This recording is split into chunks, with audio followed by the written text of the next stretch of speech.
Good morning mga kasari, ayan po ang status ng aking tindahan. Yan po yung ating napamili this week.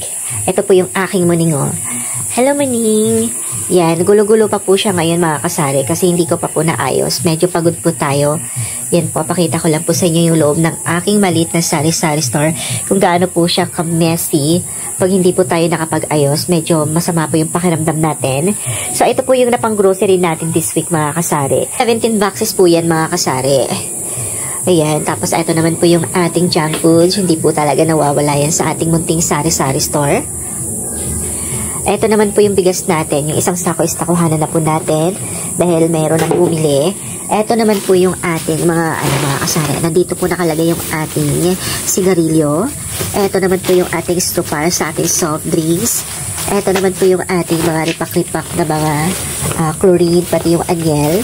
Dito naman po yung ating pamintang durog, meron po tayo ditong bawang. Ito po yung tingi-tingi. Binibenta po natin yan ng piso. Ito po yung laging hinahanap ng ating mga customer mga kasari.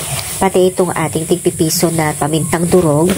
Ito naman po mga kasari, kaya naiba po itong ating powder juices kasi doon sa grocery pinamimilhan ko is nag-out of stock po sila. Meron po tayong asin. Ito naman po yung ating sibuyas tsaka yung ating bawang mga kasari. Ating luya mga kasari. At eto naman po yung ating itlog mga kasari. Eto naman po yung mga lumang stocks ng ating mga junk foods. Eto nahaluan lang po natin to ng ating instant coffee.